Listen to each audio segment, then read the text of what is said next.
Hola, buenos días. El día de hoy van a observar una entrevista que se realizó vía Zoom a una invitada muy especial. El tema principal de esta son los dilemas éticos desde la psicología clínica, así que comencemos. Bueno, antes de continuar con el video, nos parece importante aclarar qué es un dilema ético. Para esto vamos a tener en cuenta lo dicho por Víctor Claudio. Él hace parte de la Asociación de Federaciones de Psicólogos y nos plantea que un dilema ético es un conflicto entre lo moral, lo ético, lo emocional y las normas jurídicas. Mi nombre es Lisette, psicóloga, magíster en psicología clínica. Trabajo desde hace 14 años en todo este campo de la psicología, dedicada al modelo psicodinámico desde aproximadamente hace como 8, 10 años. Me describo como alguien inquieto, o sea, apasionado, eh, sobre todo porque para ser psicólogo en estos tiempos hay que ser muy apasionado, porque uno se encuentra como con las verdades de creer que los psicólogos vamos a ser multimillonarios, no es tan fácil. Eh, pero creo que soy estrictamente estricta con todo lo que tiene que ver con la profesión, o sea, bastante.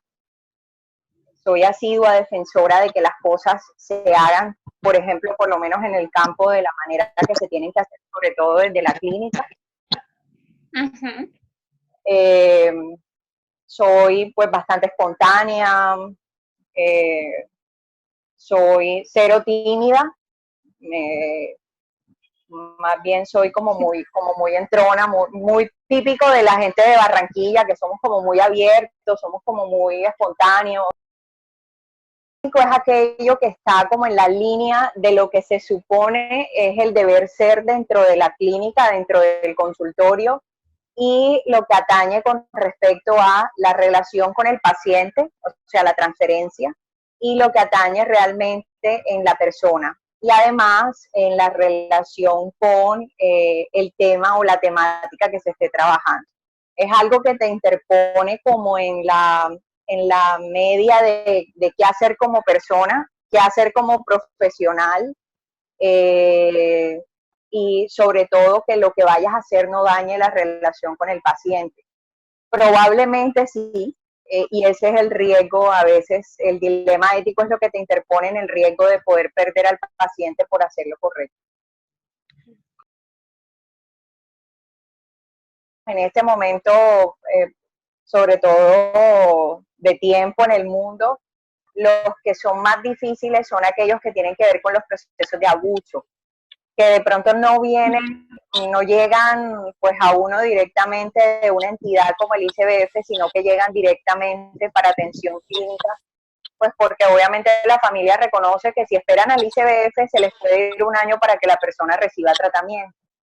Entonces, el primer dilema ético, sobre todo cuando son niños muy pequeños, es cómo decirlo a la familia, sobre todo sabiendo que si es un miembro de la familia, cómo se lo dices a los padres para que en ese momento no generes un quiebre en el matrimonio. Porque, por ejemplo, pasó con una niña y era el tío, entonces hermano de padre, y no era fácil decirle a la mamá que su cuñado y a su hermano o sea, que obviamente habían abusado de su niña, porque tú sabes que allí enseguida arrancan muchas de las situaciones que trae detrás el proceso del abuso, y es cómo se mantiene también una familia unida en medio de la situación. Y pues bueno, también el tema de que tú sabes que la niña se siente, sobre todo cuando tú tienes que llevar esto a los entes de control, ahí viene otro dilema ético, porque nunca es fácil asumir en los entes de control nacionales un caso de abuso, porque obviamente hay muchos llamados, si eso llega a juicio, entonces uno tiene que ir a declarar, uno tiene que pasar informes, además de que, por ejemplo, yo manejo el modelo psicodinámico y la ley colombiana todavía no tiene, o sea, unos análisis muy profundos sobre el tema de los test proyectivos. Entonces yo puedo estar viendo un abuso, o sea, lo puedo estar viendo clarísimo, puedo consultar con 10, 15, 20 profesionales y todos ven lo mismo, profesionales en mi misma línea o en el mismo modelo y ven lo mismo, pero para la ley colombiana, o sea, eso que yo veo como un indicador de abuso, ellos nunca lo ven. Entonces, también un dilema ético que uno tiene allí es un poco la lucha con los sistemas, sobre todo en relación a las herramientas que uno usa como profesional en la detección de algunos casos, sobre todo de detección e intervención. O sea, en medio de todo esto también está otra situación y es cuando el papá lleva al niño por algo, lleva al adolescente por algo, sobre todo con los adolescentes, el dilema ético es complicado porque ellos te hacen jurar y rejurar que nunca le vas a decir a nadie, pero resulta que es que tú tienes a alguien que te está diciendo que es un suicida en potencia. Entonces, a veces toca saber que probablemente tú perdiste a ese paciente en relación a la transferencia y a la confianza y arriesgarte porque es mucho más riesgoso que esta persona se quite la vida bajo tu tutela. Si toca armarse de mucho valor, porque además también en un país como este, obviamente uno no hace la denuncia, uno lo que debe promover es que el padre haga la denuncia, porque obviamente es un menor bajo la tutela de un padre o de un familiar que te lo lleva a la consulta. Entonces en ese momento me asesoré mucho sobre cuál era el paso más seguro a seguir, porque obviamente yo como profesional hacer la denuncia, también incluso uno, por eso uno debe preguntar mucho, porque yo si hacía la denuncia como profesional, estaba indicando que había un caso de omisión de los padres, o sea, que los padres nunca se dieron por enterados y que por ende yo me vi en la penosa necesidad de tener que hacer yo la diligencia. Uno lo que hace como profesional y debe decírselo al padre. Por eso también muchas veces uno puede perder hasta ese paciente, aunque sepa que necesita ayuda. Porque los padres cuando ya sienten que, bueno, que es un familiar muy cercano, que de pronto el abuelo, que he manejado casos de abuelo, o el caso de padre biológico, muchos padres quisieran guardar silencio y que eso no salga como a la luz pública. Entonces, uno siempre lo que tiene que decirles es, mire, yo debo pasar un reporte de estudio de caso, eso es lo que uno pasa en el ICBF, yo hago como un acta de cómo llegó el paciente, cuál fue el procedimiento, el número de mi tarjeta profesional, como más o menos la evidencia de lo que encontré, y eso lo llevo al ICBF, lo entrego en las oficinas del ICBF de recepción de documentos, y ellos me certifican, obviamente yo llevo 2 copias y entonces a mí me dan un número de folio. Y entonces eso lo que hace es que haya por lo menos un profesional, de los profesionales de ellos, que pueda ir a esa casa a revisar a ver qué es lo que pasó. Pero como les digo, o sea, aunque esa es una situación complicada, porque por ejemplo yo manejé un caso 2018 y en noviembre del 2019 me llamó la mamá que había mandado a la persona, un psicólogo a la casa, o sea, 1 año y 3 meses después, a hacer un análisis, a un estudio de caso que yo había pasado en 2018. Entonces esas también son como el tema de lo ético, que uno con lo que también se encuentra, la lucha contra el sistema que a veces va demasiado rezagado en relación al trabajo de uno. Okay, primero después de que ya lo sé, o sea, de que ya encontré la forma de demostrar que sí lo hay, que se nota, por ejemplo, en el juego del niño o de la niña, que se notan en algunos cambios o cosas que están pasando y que denotan un cambio primero también trabajo sesiones individuales con los padres, porque en algunos casos se necesita que los padres sigan algunas recomendaciones, sobre todo en los inicios, que es la parte más difícil. Y abro espacios para que los padres, o sea, por lo menos se encuentren una que otra vez conmigo en medio del proceso, o sea, alterno, atiendo al paciente y atiendo a los padres o personas más cercanas al menor, porque eso también me abre campo de cómo lo están manejando, porque en algunos casos entonces está el familiar que ahora entonces ante todo tiene una sospecha, está el otro que está negado, pues obviamente y en represión, entonces no quiere saber nada, no quiere conocer nada, no quiere que le digan nada. Entonces están como todas las defensas allí. Uno lo que trata al inicio es de que el padre primero siga la ruta de atención, o sea, que haga el denuncio. Hay que mostrarle al padre como que, bueno, sí, sacaron a la persona de la casa, ya la persona que antes estaba en esa casa no puede ver a la niña, pero hay que asegurar una forma en que el menor esté protegido. Entonces, a veces esa es la parte más agotadora del proceso, porque en los niños hay mucha capacidad de resiliencia. Por ejemplo, esta niña, la angustia que estaba en un pico muy elevado, después de unos meses de intervención ya no estaba. Entonces ya había disminuido como el impacto del evento, pero los padres seguía peor la situación de los padres. Entonces era allí como donde estaba la circunstancia. Se preguntarán qué pasó con el dilema de los adolescentes, aquellos con ideación suicida. A continuación, vamos a abordar un poco más sobre este tema.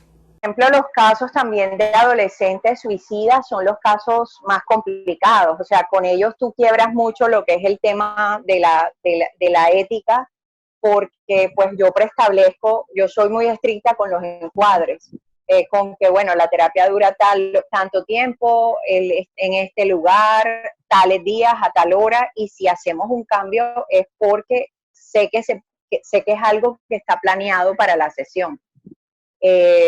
Pero, por ejemplo, con los adolescentes, tuve una paciente adolescente suicida, quien tal vez era la única de mis pacientes, bueno, no, dos, que tenían la libertad de que yo dejaba que me llamaran a la hora que fuera, y a la hora que fuera era que recibí llamadas 12 de la noche, entonces, mira, estoy en una fiesta, estoy aquí en el balcón, me siento mal, entonces es ok, a las 12 de la noche uno tratar de hacer la intervención que más se pueda por teléfono, avisar que uno va a llamar a los padres porque un adolescente suicida en un balcón, en una fiesta, en una noche, es obviamente algo de riesgo.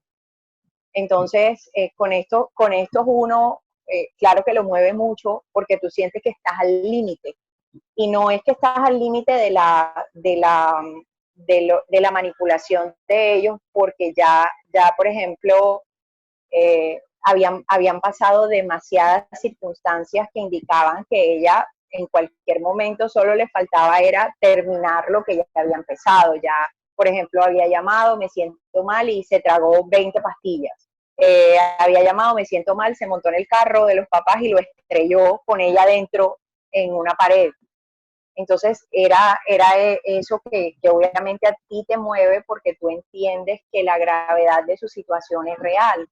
Entonces son pacientes que a uno lo agotan emocionalmente mucho porque la necesidad es tan grande que uno pues obviamente queda molido después de esas sesiones. Y otra paciente también con muchos actings, bipolar, también era una paciente que obviamente son de esos pacientes que uno dice no los quiero ni regalados y le llegan. Entonces era Lisette son la mamá, Lisette son y bueno, también eso con los padres. Normalmente yo soy muy estricta con los papás con que, ok, son horas de trabajo, si usted quiere hacerme una consulta, hágala en horas laborales, a no ser que haya una crisis en su casa, pero no creo que usted me va a llamar un sábado a las 3 de la tarde porque está desocupado a hacerme preguntas sobre el proceso. Hágalo dentro del tiempo de sus hijos. Entonces, con esto, por ejemplo, era la mamá teléfono abierto todo el tiempo y dice, no aparece, no fue, se voló del colegio,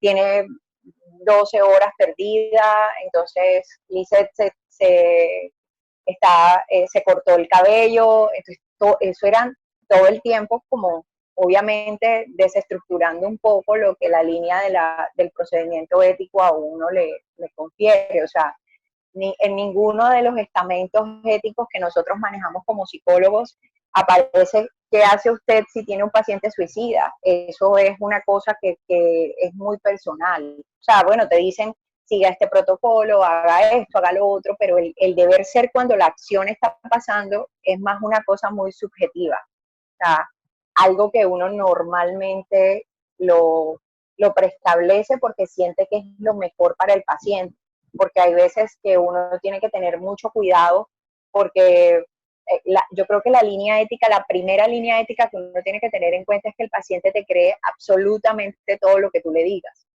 Entonces, por eso uno tiene que ser extremadamente cuidadoso con lo que uno le dice a ese paciente. Hay personas que hubiesen dicho como, oye, si te llama a las 12 de la noche, cuélgale, dile que se vaya a dormir. Sí, pero yo corro el riesgo de que si de verdad otra vez se intentaba tirar desde el séptimo piso del balcón donde estaba, la responsabilidad era completamente mía.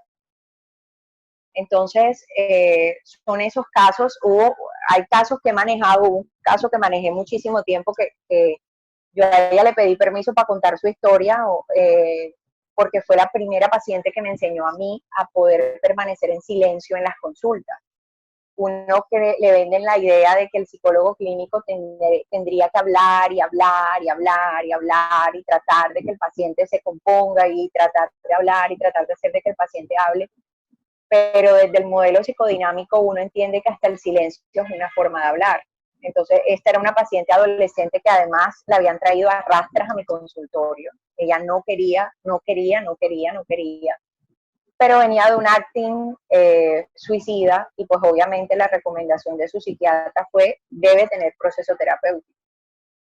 Entonces, claro, la mamá llega, hacemos la primera consulta, la segunda consulta le tocaba a ella, la primera consulta no dijo nada y la segunda consulta fueron 45 minutos en silencio.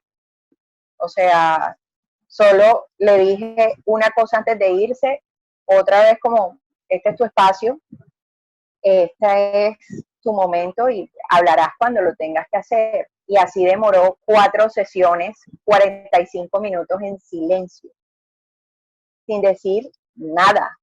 O sea, ella solo me miraba fijamente y era una cosa complicada. Otra gente te obliga a pensar, no estás haciendo nada clínicamente.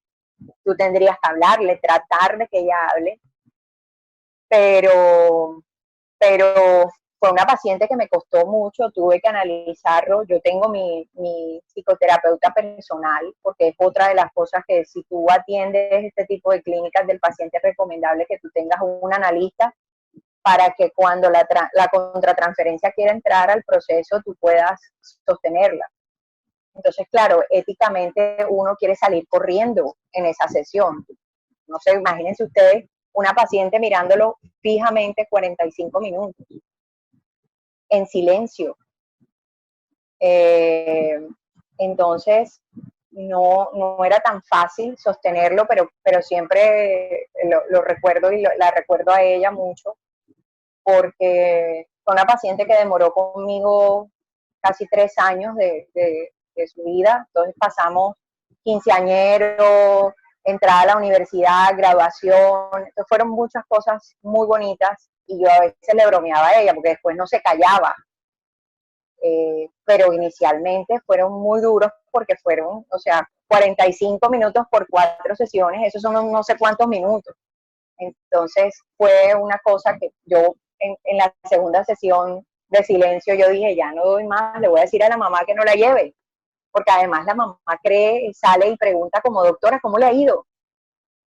Y ella, yo lo sé, ella estaba esperando que yo me despachara en quejas hacia la mamá, es que no está hablando, no quiere colaborar, no quiere hacer nada. Entonces, uno de los dilemas éticos también en ese momento es, ¿será que me le estoy robando la plata a estos papás? O sea, no, estoy aquí sentada 45 minutos, o sea, ¿esto es un robo o no es un robo?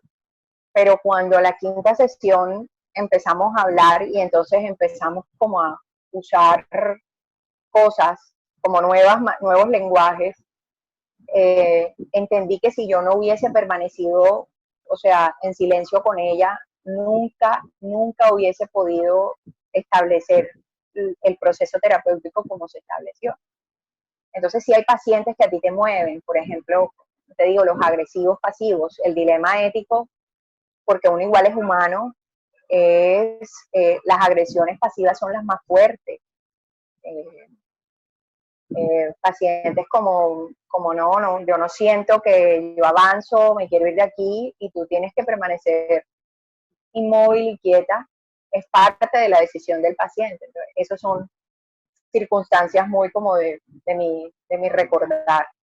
Sobre todo porque esta paciente ha sido una de las pacientes con las que más demoré, porque bueno, el diagnóstico lo meditaba y lo requería de esa manera. O sea, si yo la hubiese dejado a ella ese mismo año, creo que no hubiese sido buena, no hubiese sido bueno para ella ni para su familia, porque en el camino pasaron muchas cosas en relación a esta paciente. Vamos a parar acá el video un momento y vamos a hacer un pequeño resumen de lo que se ha hablado hasta ahora. Hay que tener en cuenta que estamos hablando acerca de casos de abuso sexual e ideación suicida en adolescentes y niños. ¿Por qué estos pueden traer diferentes dilemas éticos desde la parte clínica? En el abuso sexual vamos a encontrar el cómo dar la información con la familia, cómo puede llegar a traer repercusiones en esta, entonces hay que tener mucho cuidado con la información que se maneja. Por otro lado, la lucha con el sistema, hay que tener en cuenta que pueden llegar a ser procesos muy largos y es importante estar acompañando todo ese proceso y no dejar el caso caer. Por otro lado está la ideación suicida y cómo manejar la confianza del paciente. Entonces, si realmente les gustó lo que han visto hasta ahora, nos pueden escribir, nosotros les haremos llegar la entrevista completa.